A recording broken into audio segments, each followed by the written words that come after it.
manokana fotoana anaovana vavakantsika amin'izao fotoana zao a melon'ny anambarana ny tenin'Andriamanitra eto amin'ny toerana ity. Dia zao no teniko aminareo a ao anatin'ny fotoana izay anambarako ny teny dia aoka andray iainanao dia andray ary mino fa hiasa ny tompo ao anatin'izany. Raha misy aminareo marary hositranin' Jesosy ianareo. Ain'Andriamanitra ny manafaka ny aretinao. Mety hoe mivoto ekibonao any manataina any amin'ny tenanao any misatra marary afaka nositrana ianao androany. Raha manana olana ianao a aza raisina toy ny feo efa henonao matetika izay teniko izay. Fa mino fa Andriamanitra dia mpamonjy antsika ho afaka amin'ny olana mahazo azy.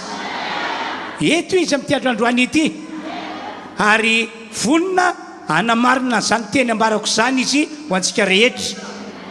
Ho tanteraka amin'izay mino ane izany tompoko. Halleloia. Ka hivavaka saotra ny tompo antsika metraka ny teny. Ry Andriamanitra ranay eo tonga amin'ny fotoana anambarana ny teny ny mpanomponao amin'ity androandroany ity. Koa dia mangataka aminao Andriamanitra tsy toa aho mba hiasa ampiteny ny vava-mpanomponao fa amin'ny anaran'i Jesosy dia hisy fanasitranana, fanafahana, famonjena, fahagagana ho ataonao Andriamanitra eto ao anatin'izao fotoam-pivavahana izao. Ary amin'ny anaran'i Jesosy reseko tanteraka ny demony sy anakely sy havitana inona eto amin'ny toerana ity. Misaotra tompo amin'ny anaran'i Jesosy. Amen. Amen. Alléluia. Ny afatra entina ho antsika androany moa dia toyny tamin'ny herin'ny androany. Raha natadidy ianareo a dia ny lotenin'ny afatra nentina teto tamin'ny heriny dia ny hoe miova amin'ny fanavozana ny saina. Miova amin'ny fanavozana ny saina. Noho izany dia amaky baiboly isika. Tsy mesika eo amin'ny toerana misy anao ianao a dia no tsara ty afatra ity. Romanina 12 andininy voalohany sy ny andininy faharoa. Koa amin'izany mangataka aminareo ary rahalahy mba atolotrareo ny tenanareo ho fanatitra velona masina sitraka Andriamanitra dia fanompo-panahy mety ataonareo izany. Andininy faharoa. Ary aza manaraka ny fanao zao tontolo zao fa miova amin'ny fanavozana ny saina amantaranareo ny sitrapon'Andriamanitra dia izay tsara sady ankasitrahana. Averiko fakina ilay teny. Koa amin'izany mangataka aminareo ary rahalahy no famindrampon'Andriamanitra mba atolotrareo ny tenanareo ho fanatitra velona masina sitrak'Andriamanitra dia fampom-panahy mety ataonareo izany. Ary aza manaraka fanao zao tontolo zao fa miova amin'ny fanavozana ny saina amantaranareo ny sitrapon'Andriamanitra dia izay tsara sady ankasitrahana no marina. Araka io teny novakina io ry fiangonana manarika ty fotoam-pivavahana ity dia izao mila miova ny fisainantsika. Amen. Na iza na isika tonga eto na isika efa ela be no nivavaka tato na ianareo izay atao hoe vao androany dia androany ianareo tonga ato dia zao no andrasan'Andriamanitra mba ho hita eo amintsika rehetra isika manana fisainana miova. Amen. Zany hoe fony ianao mbola jentrisy, fony ianao mbola olona zao tontolo zao, fony ianao mbola lavitra an'Andriamanitra dia nanana ny fisainanao ianao. Ary zany fisainanao zany no nitondranao ny fiainanao rehetra sy nitondranao ny mombanao rehetra. dia izao tsy mety amin'Andriamanitra anefa zany rehefa tonga amin'i Jesosy ianao. Tsy mety amin'Andriamanitra hoe le fisainanao fahiny folom-bola jetilisa na folom-bola olona zao tontolo zao dia zany no mbola entinao indray eo amin'ny fiainana manompan'Andriamanitra. Tsy mety zany. Tsy azo ampiasaina ao anatin'ny fanjakan'Andriamanitra. Tsy azo ampiasaina ao anatin'ny fampona an'Andriamanitra le fisainana jentilisa na le fisainana zao tontolo zao zay nananantsika fahiny. Amin'Andriamanitra matsy tantarako aminareo araka ny voalaza amin'ny Baiboly ato amin'ny Genesis 9:1-5 fa ny fisainan'ny jentilisa na ny fisainan'ny olona zao tontolo zao dia ambaran'ny Baiboly hoe ratsy avokoa mandritry ny andro. Avy any an-danitra Andriamanitra no mijery antsika olombelona dia hitany hoe ny fisainana jentilisa ny fisainan'ny olona zao tontolo zao dia ratsy avokoa mandritry ny andro. Andoka efa kitsika ny voalaza Genesis 9:1-5 ary hitany Jehova fa be ny faratsian'ny olona tambony tany ka zay fisainany rehetra avy amin'ny fony dia ratsy ihany mandritry ny andro. 5 ary Jehova nanenina noho ny nanaovan'ny olona tambony tany ka nalahelo no fony. Zany no antony mahatonga amin'ny Baiboly manentana antsika amin'ity androandroany ity hoe mila miova amin'ny fisainantsika. Tena mila miova zato isan-jato fa tsy hoe miova amin'ny ampahany fotsiny ihany. Dia zao ihany koa tsy azo ampiasaina ao amin'ny fanjakan'Andriamanitra, tsy azo entina ao amin'ny famponan'Andriamanitra le fisainana fahiny folom-bola jentilisa na hoe folom-bola olona zao tontolo zao, satria araka ny nofo ny fisainan'ny jentilisa sy ny fisainan'ny olona ity zao tontolo zao ity, araka ny nofo. Ary ambonin'izany manohatra ny sitrapon'Andriamanitra ny fisainan'ny jentilisa na ny fisainan'ny olona zao tontolo zao. Andao vakitsika amin'ny voasoratra ato amin'ny Romanina 9:9 vakina amin'ny anaran'i Jesosy dia ny 5:5 sy 6 ary 7 sy 9 teo zao ny voasoratra. Romanina 9:9 fa izay araky ny nofo dia mihevitra zay zavatra ny nofo, fa zay araka ny fanahy kosa mihevitra zay zavatra ny fanahy. Fa ny fihevitry ny nofo dia fahafatesana, fa ny fihevitry ny fanahy kosa fiainana sy fiadanana. Satria fandrafiana an'Andriamanitra ny fihevitry ny nofo fa tsy manaiky ny lalàn'Andriamanitra izy, sady tsy hainy akory zany. 5 ary zay eo amin'ny nofo dia tsy mahay manao ny sitrapon'Andriamanitra.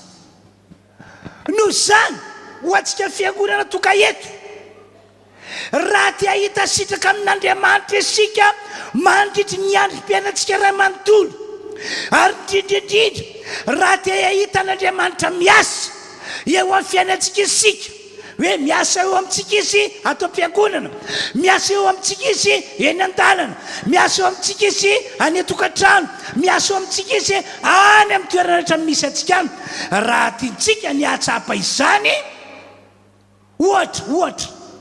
ohatra hoe marary ve anao toga eto ka teo sitrana, manana olana ve anao toga eto ka teo voavonjy, ohatra ihany koa misy zavatra irinao, zavatra tsara irinao ve tianao mba ho tanterako ny fiainanao, tahaka ny hoe tianao vita amin'ity taona ity mariazinao satria efa amam-bola maro ao aman-taonany no nikasanao mariazy anao fa tsy tanteraka.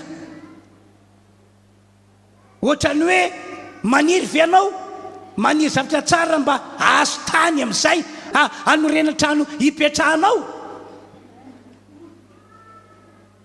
na hoe maniry amin'izay viana mba azo fiarakodia ho ampiasainao fa lavitra loatra ny misy anao hoe any lavitra be any am-bobao any efa ty misy atsika ty androndro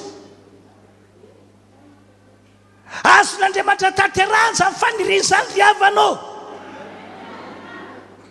ohatra ihany koa tianao ve ny olo hotahina tahaka andry Abrahama tahaka andry Isaka tahaka andry Jakoba tsy misy fizatavan'olona ho aminy amenna tsotra ny afatra tsotra ny valiteny mila miova ny fisainanao androany halleloia ary raha mahatsapy ianao fa ilay fisainanao fahiny folombola jetilisa na folombola olo zao tontolo zao dia nanaraka anao mandraka ankehitriny dia ho iaho hoe ajanony any zany apetra ho any zany fa oka ho fisainana vaovao ny fisainanao amin'ny maha kristianina anao amin'ny maha olon'Andriamanitra anao ary miandry anao anana zany io Andriamanitra izay vavantsika io amenna efa nanome ohatra aho tamin'ny heriny ohatra mikasiny amin'ny Saoly ilay mpanjakan'ny Israely efa nanome ohatra tamin'izany dia ity lehilahy ity raha ny voalaza baiboly no jerena dia tsy niova mihitsy ny fisainana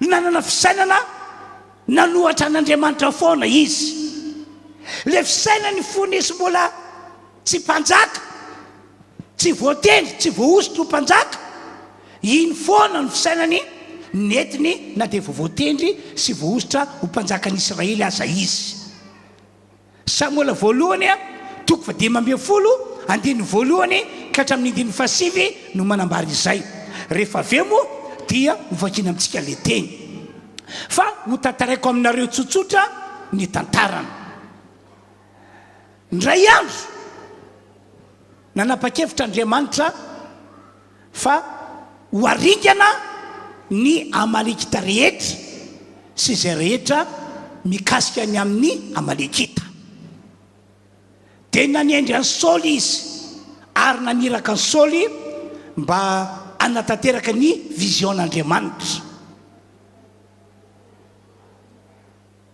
tamin'izany Andriamanitra nafatrafatra hoe ary niany daholo ny Amalekita rehetra sy izay rehetra momba azy tsy lahy tsy vavy na zaza minono na ankizy madinika na vavy antitra na lahy antitra ary ngiano volo daholo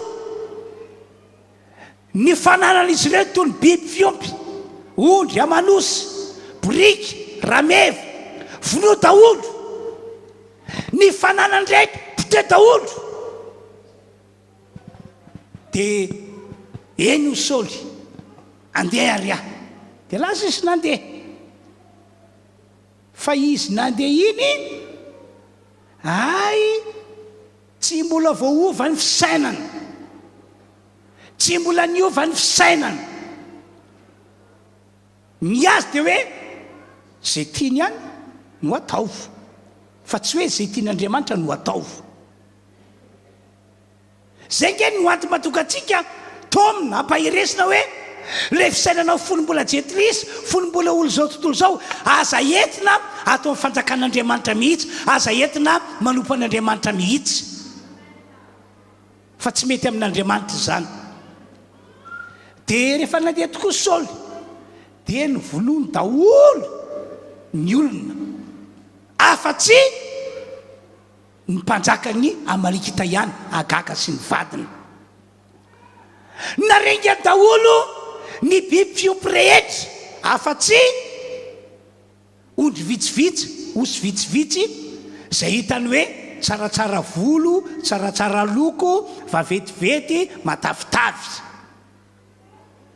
Andriamanitra ke tsy niteny azany taminy fa tsotra ny teny avy any an-danitra nomena azy ary ngiany ny Amalekita rehetra sy izay rehetra momba ny Amalekita aza misy atao misy miangana na iray azy na ondry na biby fiompy na olona andao ke vakitsika voasoratra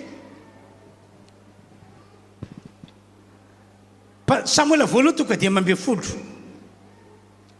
ary Samuela tamin'ny Saoly Jehovah naniraka hanositra anao ho mpanjakan'ny Israely olona ko mandeha ihana miaino ny tenin'i Jehovah ianao izao no lazain'i Jehovah tompony maro ho valiko izay nataon'ny Amalekita tamin'ny Israely dia niny nanotrehany azy tany an-dalana fony izy niakatra avy tany Egypta ko mandeha ihana ankehitriny ka mameleza ny Amalekita ary aringano izay rehetra mety ho azy ka zasiana miangana fa vonoy avokoa na lahy na vavy na kizy madinika na zaza amin'olo na borika na ondry amanosy na rameva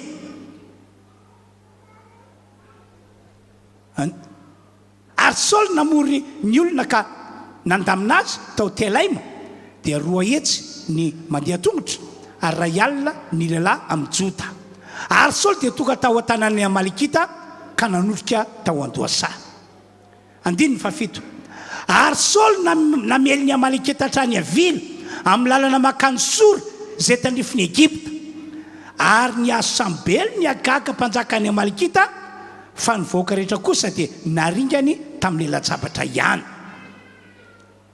7 fa Saoly sy ny olona tsy namony ny Agaga sy izay tsara indrindra tamin'ny ondry amanosy sy ny omby sy ny fa sy ny zanak'ondry sy izay tsara rehetra fa tsy fony ho naringana ireny fa ny ratsy rehetra sy izay tsy tiany kosa dia naringany ihany naringany avokoa ataoko fa mazava ny voasoratra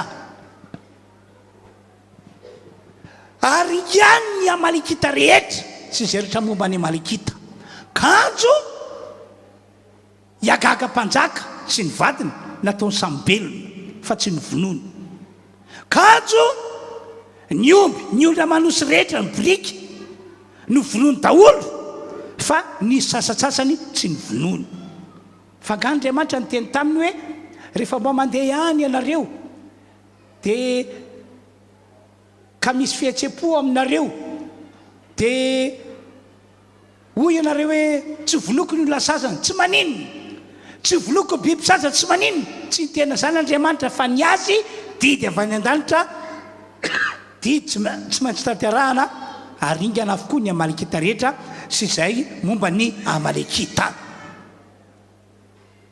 dehibe mihitsy ke ny olona mitahaka izany eto ambony tany ity efa nalotena ho an'i Jesosy izy efa nalotra fiainana ho an'i Jesosy izy ary azo lazaina hoe mahafanafo an'Andriamanitra fijery azy fa saika rehefa tena zoena akaiky ny fiainana tantara-piainana ity olona ity tsy mbola vaova ny fisainany le fisainany fony mbola jetrisana fisainany fony izy mbola olona zao tontolo zao dia mbola entiny ao amin'ny fanjakan'Andriamanitra ihany entiny ao amin'ny famponan'Andriamanitra ihany ka dia lasa manana fiainana tahaka ny fiainan'ny Saoly tsy mandeha araka sitrapon'Andriamanitra tsy mandeha araka ilay takian'Andriamanitra aminy fa zay veriny fa mety foana no ataony zay veriny fa tsara foana no ataony zay veriny fa tiany foana no ataony tsy mety amin'Andriamanitra zany vokatra zany voalaza amin'ny teny faraika ambin'ny folo fa nanenina Andriamanitra tamin'ny nanaovana Saoly ho mpanjaka andao vakitsika voasoratra ary tonga tamin'ny Samuela ny teny Jehovah hoe maneninao noho ny nanaovako ny Saoly ho mpanjaka fa niala tamin'ny fanarahana izy ka tsy nahatanteraka ny teniko mazava ny voalaza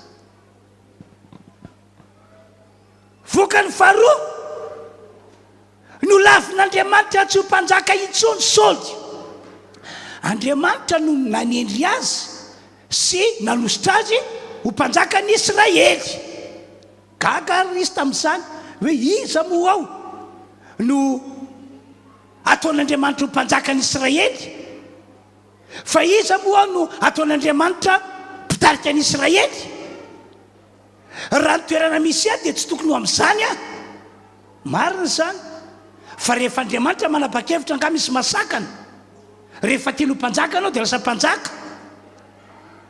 Fa rehefa nanondrana kosa satria tsy voova ny fisainana dia nandraisan'Andriamanitra fanapahan-kevitra hoe esoko tsy mpanjaka indray ianao.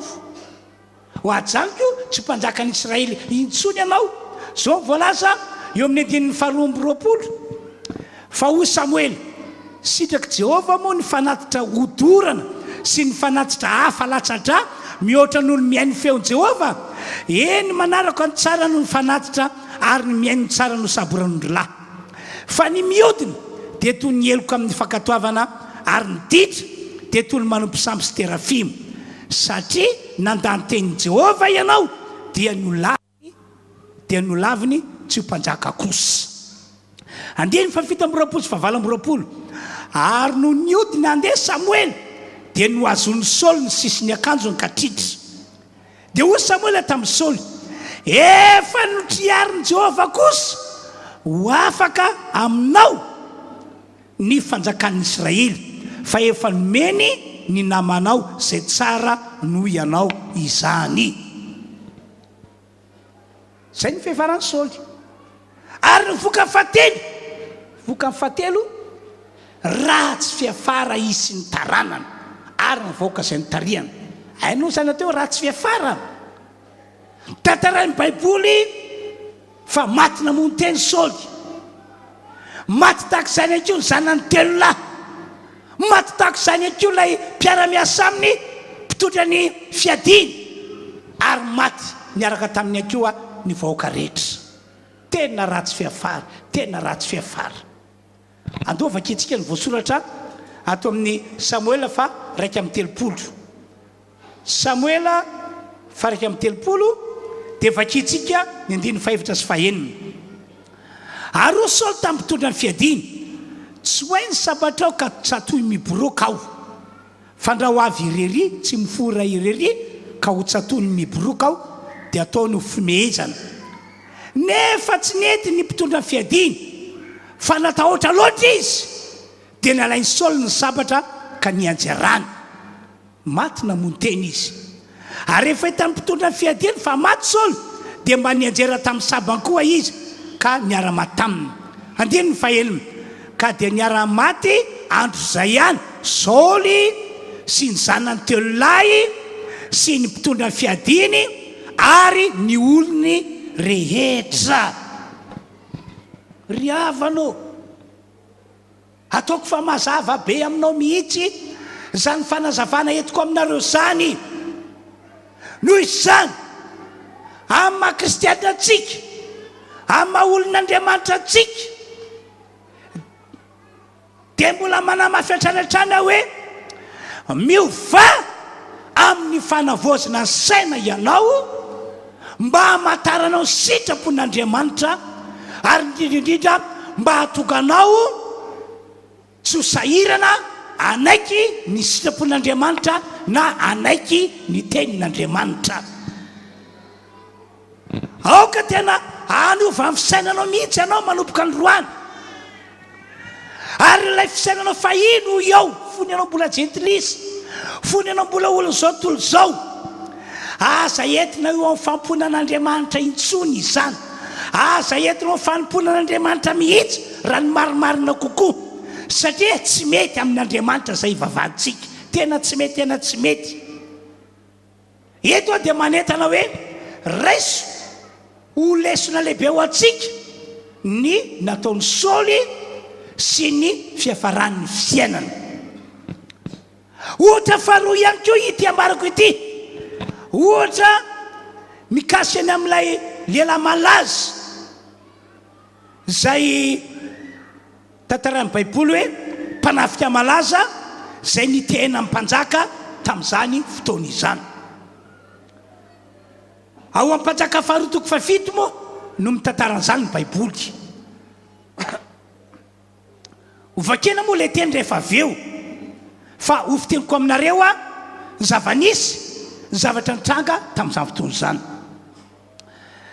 Nataony tafika Siriana fa irano ny tanàna ny Samaria. Ilay tanàna nisy ny olon'Andriamanitra, nisy ny vahoakan'Andriamanitra.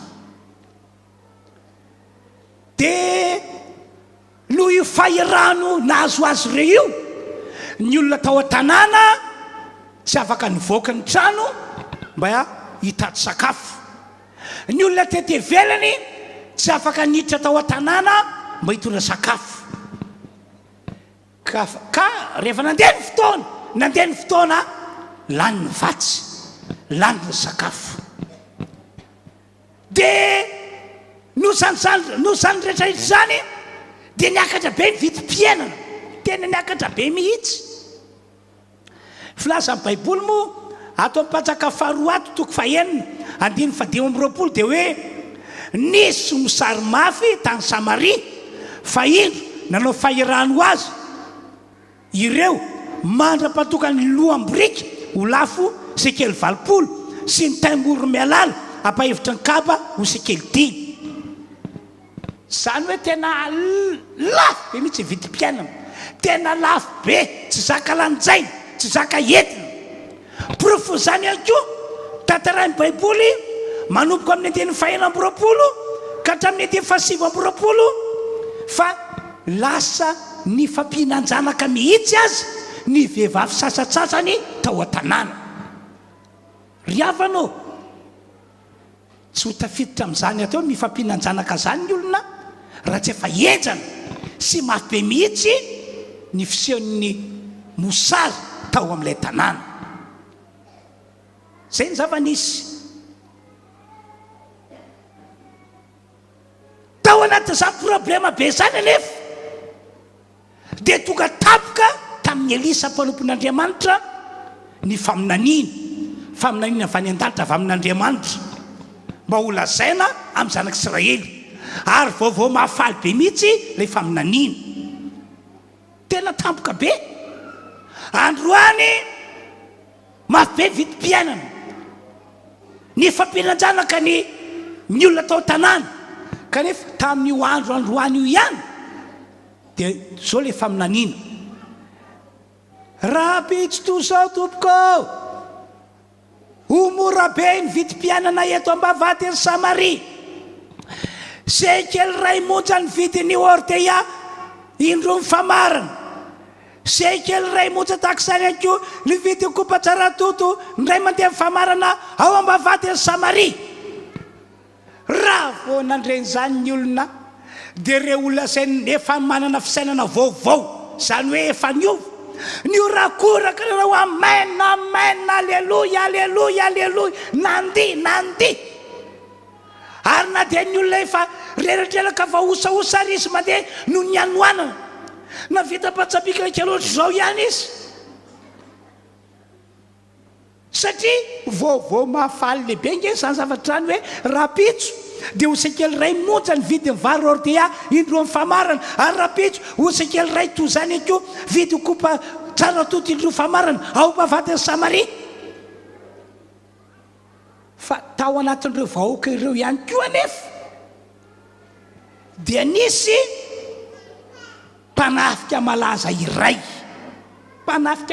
iray, isan'ireo olon'Andriamanitra tao Samaria ity lehilahy ity, fa saingy indrisy hafa mihitsy ny fisainana. Na dia olon'Andriamanitra tao Samaria aza izy dia mbola ny saina tahaka ny fisainany jentilisa ihany.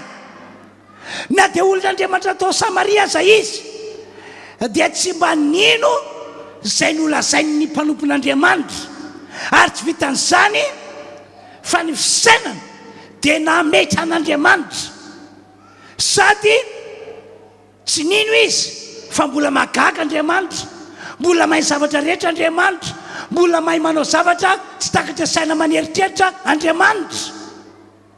Ataonge vakitsika amin'ny voasoratra Mpanjaka faharoa toko fahafito dia manoko amin'ny andiny voalohany, fa ho kosa Elisa, miaino ny teny Jehova ianareo, izao no lazainy Jehova, raha pitsy toy zao dia ho sekely ray ny vidy vary, vidy kopa tsara toto era mifamarana, ary ro sekely ray ihany koa ny vidy ny vary Ortea indro ny mifamarana ao amin'ny vavahady ny Samaria.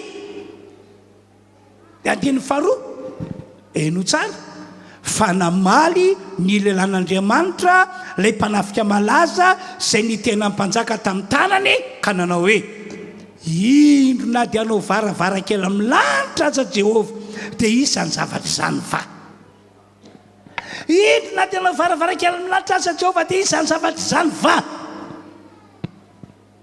hitanao raha ohatra ka tsy mbola voava ny fisainan'ny olona dia ohatr'izany mihitsy ny zavatra mitranga ohatrany hoe impossible zany aiza koa no avitan'Andriamanitra n'izany aiza koa no anatantaran'Andriamanitra n'izany zao ve ny vitim-piainana zao ve ny zavatra mitranga eto amin'ny tanàna Samaria dia ho possible ve hoe rapitso dia ho mora be ny vitim-piainana ao ambavatin'ny Samaria zay natokasy ny teniteny foana hoe na dia anao varavarakely amin'ny lanitra aza ve Jehova dia isany zavatra izany zay le fisainana tsy mbola niova le fisainana mametra an'Andriamanitra le fisainana tsy mino ny tenin'ny mpanompon'Andriamanitra tsy mino an'Andriamanitra ho magaga ho Andriamanitra mahay zavatra rehetra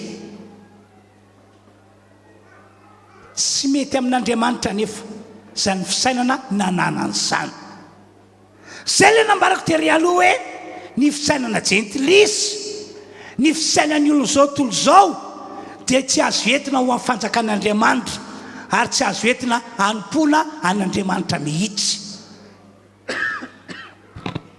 vokany azy ho ny tompoandriamanitra tamin'ity lehilahy ity tamin'ny alalan'ny teny nampitondraina ny Elisy andiny ny faharoa tapany farany indro ho hitany masonao indrindra izany nefa tsy mba hinananao zany hoe nalefa n'Andriamanitra tamin'ny alalan'ny Elisa ny ozony hoe ahita ny masonao ahita tokoa ny masonao fa ianao tsy hinana angambany izy tamin'izany mety nidrikina be hoe fa ahoana ny tsy hinana raha misy tokoa izany tsy hinana ve na ahoana ny fiaranao tsy hinana dia tsy niteny Elisa fa efa vita ny fitenenana hoe ahita ny masonao fa ianao kosa tsy hinana dia toy izantsika ny teny manoko amin'ny 1:20 dia nivoaka ny olona ka namabo ny tobon'ny Siriana koa ny kopa tsara toto eran'ny famarana dia sekely 2 monja ny vidiny ary ny varoro dia indro ny famarana dia sekely 2 ihany koa ny vidiny araka ny teny Jehova ary ilay mpanafika malaza zay ny tena mpanjaka tamin'ny tanany dia notendre ny ambina vavahady zany hoe nomeny mpanjaka ndraikitra izy hoe ianao makeo mbavady mpandamina olo mbavady mizaranareo sakafo be dehibe reo satria nahita tokoa ny masony ka izy olona manana ny andraikitra lehibe tao amin'ny tany sefajakana dia nametrana zany andraikitra zany toy izantsika voasoratra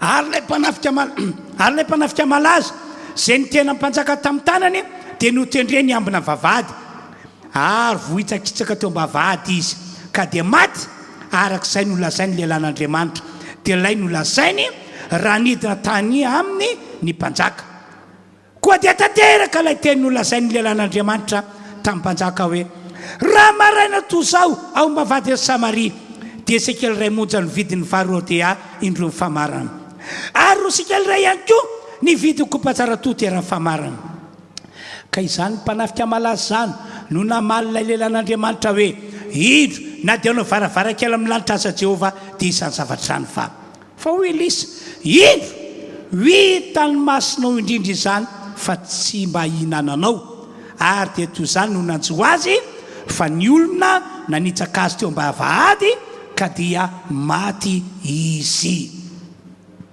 ry avanao zao no voasoratra ao amin'ny Romanina 12:2 lay ny vakina terem-boalohany asa manaraka ny fanao zao tontolo zao fa miova amin'ny fanavozana ny saina amantaranareo ny sitrapon'Andriamanitra dia zay tsara sady marina no akasitrahina noho izany dia mbola manamafy aho amin'ity androandroany ity amin'ny mampanompon'Andriamanitra manamafy aminareo tsiraray avy aho satria tiako ahita sitraka amin'Andriamanitra ianareo ary tiako ahita an'Andriamanitra miaso amin'ny fiainanareo ianareo ary ny rareko tsy hoe androany ihany no ahita sitraka ahitan'Andriamanitra miasa ianareo fa mandritry ny androm-piainanareo rehetra no zany dia manamafy aho hoe miova amin'ny fanavaozana ny saina amantaranareo ny sitrapon'Andriamanitra hoe inona ny sitrapon'Andriamanitra natao ekeko, natao akatoaviko, natao iainako. Ary aza entina mihitsy, ary aza entina itsony eo amin'ny fampona an'Andriamanitra le fisainanao fony anao mbola jetilisa na fony anao mbola olony zao tontolo zao. Raiso lesona lehibe ho anao tompoko ny nanjoan'ilay mpanafika malaza zay ny tena mpanjaka tamin'ny tanana. Raiso lesona lehibe ho anao zany. Amy ohatra fahatelo ho anareo ihany koa ao. Maro ampino kristianina no tsy mbola voaova tokoa ny fisainana. Efa nandray an Jesosy izy, efa nanotena ho an Jesosy izy, efa manana Jesosy atao anatiny izy, fa saingy le fisainany mihitsy no tsy mbola voaovany. Le fisainany fony mbola izy olony zao tontolo zao na fony mbola izy olony jetilisa dia mbola zany ihany ny fisainany manaka ankehitriny. Amin'izao izy manompo an'Andriamanitra izao, ry havano averiko nefa tsy mety zany e, tena tsy mety zany. Foany tanteraka mihitsy mba tsy hoe ho aminao intsony le fisainana fahiny. Fa oka amin'izao ianao manompo an'Andriamanitra izao, anana fisainana vaovao, fisainana efa no avozina. Amenna. Miandry an'izany io Andriamanitra io mba hafany manome fakasitrahana, mba hafany mitsantsehatra eo fiainanao ka miasa. Alleluia.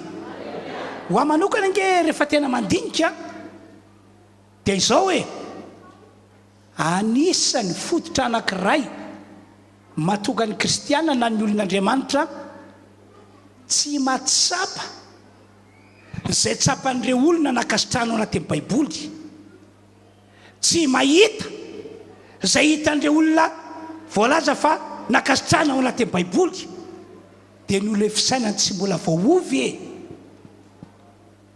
Le fisainany tsy mbola voaova ho vaovao, hoe ho fisainana araka an'Andriamanitra, ho fisainana mahafatra sitrapon'Andriamanitra, ary ho fisainana makatoa zay lazain'Andriamanitra. Ohatra zao eo amin'ny lafiny rakitra na ny fanatitra, na eo amin'ny lafiny fanaovana mpahafolo-karena.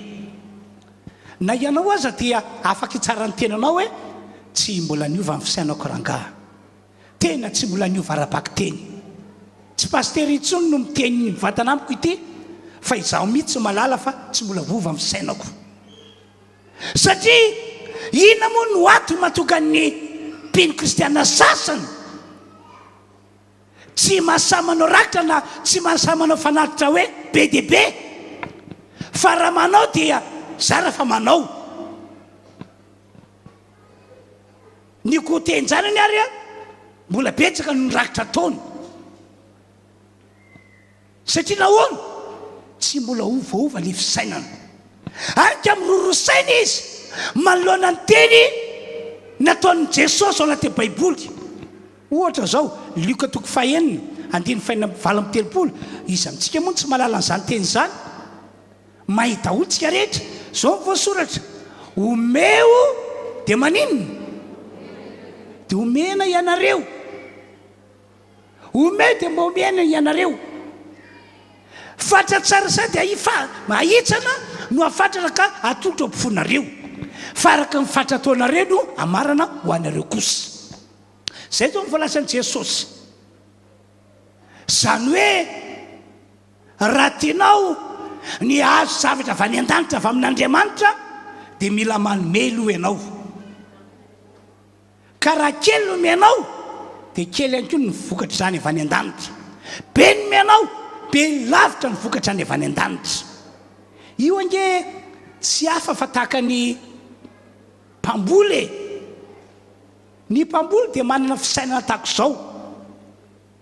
Raha be dia be ny masom-boly afafiko dia sur aho fa ho be dehibe tahaka izany ny vary hojinjaiko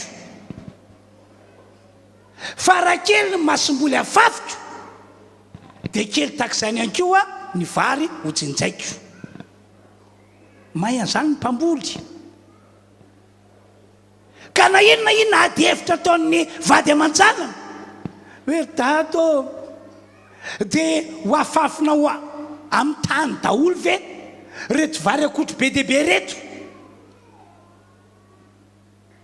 omena ho an'ny tany daholo ve reto vary akotro be dehibe reto dato aza alefa any daholo fa mba hoe tapagony any alefa fa aloha ho tontolo atao sakafo fa tsy misy vary intsony nge ato hoe zay kosa aloha tsy hina mangaso foana zay kosa aloha tsy hinana katsaka foana mavesitra be amin'ny vavoninay zany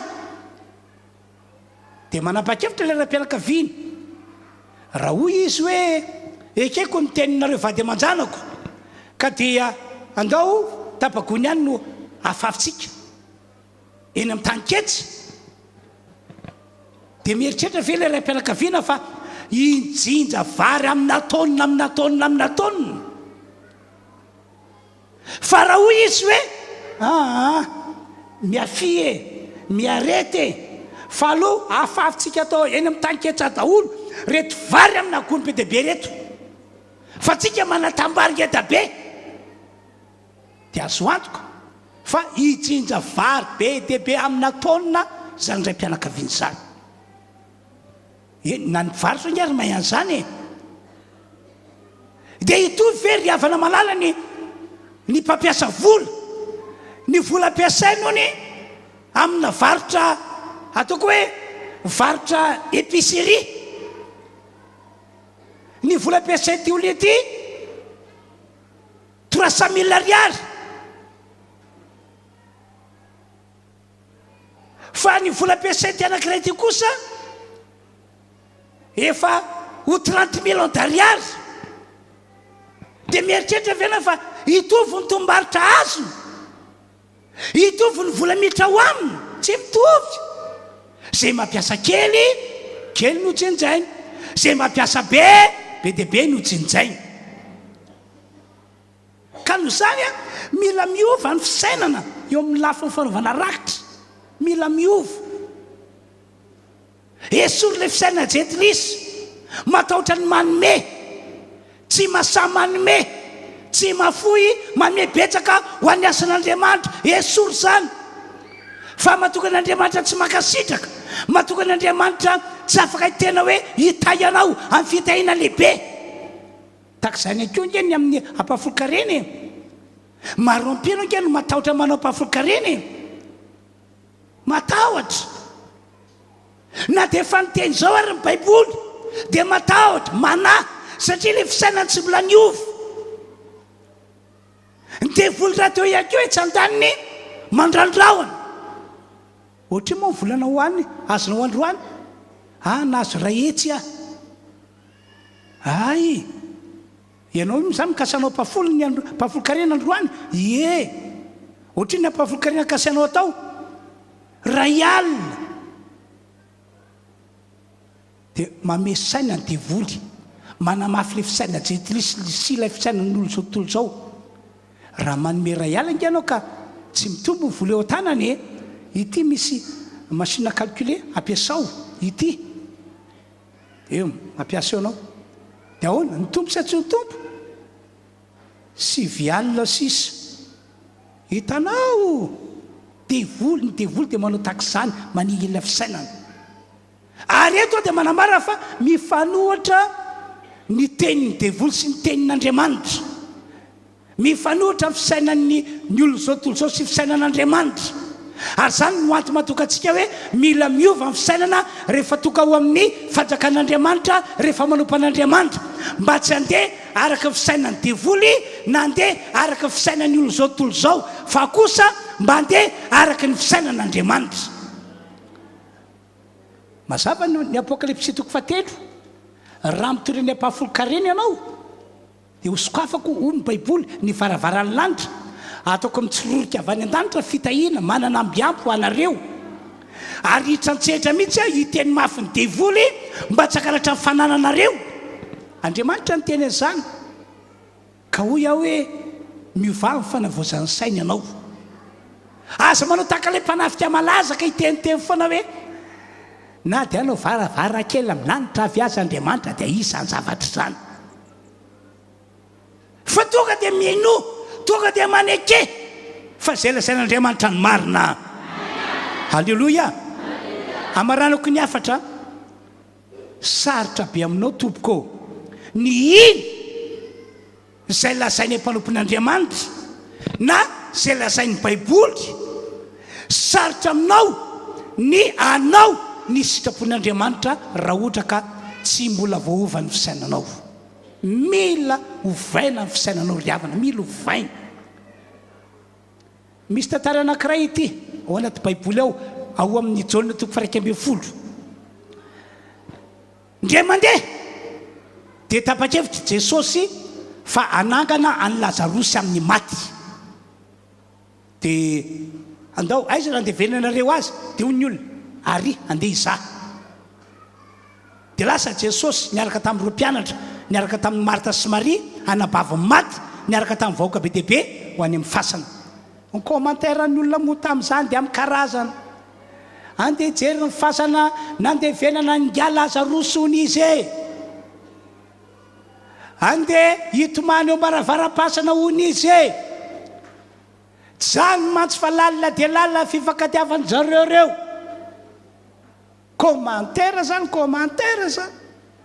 dia nandeha ny olona ka rehefa tonga teo amin'ilay fasana dia hoy Jesosy satria fa zay ny décision hoe fanapa-kevitra etitra hoe ho atsangako amin'ny maty Lazarosy ho velomiko indray dia hoy Jesosy samany anjara asany io esory ny vato satria nisy vato be nanampina ny varavaran'ilay fasana esory ny vato fa inona ho enao nitranga i Marta zay tsy mbola voaova ny fisainana kanefa nge Marta amatoana maro no niaraka tamin'i Jesosy maso Marta no efa nahita fahagagana amin'ny karazana jamba nahiratra mona ny teny olona andeha alevina no velomin'i Jesosy efa nahita fahagagana amin'ny karazana fa le fisainana tompo tsy mbola niova fifirantsika eto moa no efa nahita fahagagana teto no efa nandre zavamagaga nataon'Andriamanitra teto fa mety tsy mbola voava ny sainao ny fisainanao dia zao ny teny Marta tompoko mpampianatra efa maimbo izao efa tena mantsina efa vaky ny tsinainy efa maimbo izao efa trano zay nandevenana azy zay le fisainana tsy mbola niova fisainana mametra an'Andriamanitra fisainana tsy mihiny fa Andriamanitra dia magaga mahay zavatra rehetra tsy nafaly an'i Jesosy zany tsy nafaly an'i Jesosy ary ny fisainanao tahaka izany tsy mahafaly an'Andriamanitra tsy mahafaly azy ihany koa dia hoy Jesosy tamin'ny Marta tsy voalazako fa raha ino anao dia ho hitanao voninahitr'Andriamanitra esory ny vato zay vo hoe ore olona esory ny vato esory dia nisorona dia hoy Jesosy ry Lazarosy mivoa vetivety eo ny olona gagagaga njerijery iny Lazarosy fa voaka avy tao gaga ny olona no jereny tsy olona maty io nininkononiko fopofony tsisy fofopaty io olona normal tsara no velomin'i Jesosy izy natsaka Jesosy tamin'ny maty Lazarosy sy teka mafy be